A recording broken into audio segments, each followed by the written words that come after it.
Welcome to the Banker Lamp. Please enjoy the video. You start by protecting your settings. Back up Steam VR and Vivecraft config files so you can revert. Then launch Steam VR and run Minecraft with the Vivecraft profile active. Once the game appears, go to Steam VR settings, choose Controller, and open Manage Controller Bindings for Minecraft, Vivecraft. This is the only supported place to reassign VR inputs reliably. You need to pick either the community or default binding and click Edit to begin remapping buttons, grips, and trackpad actions. Now you map specific actions to physical controls.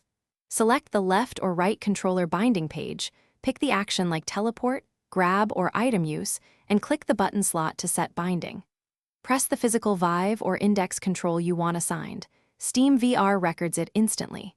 While editing, adjust analog dead zone and sensitivity for trackpad or joystick actions to prevent drift.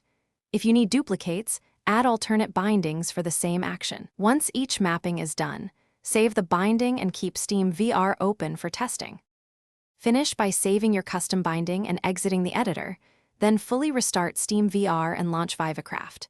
You must test every action in-game: grab, teleport, inventory, and swing, and make incremental tweaks to dead zones or alternate binds until control feels natural.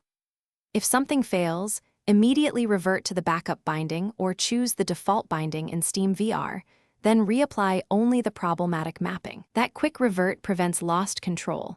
If problems persist, reinstall Vivecraft or reset Steam VR.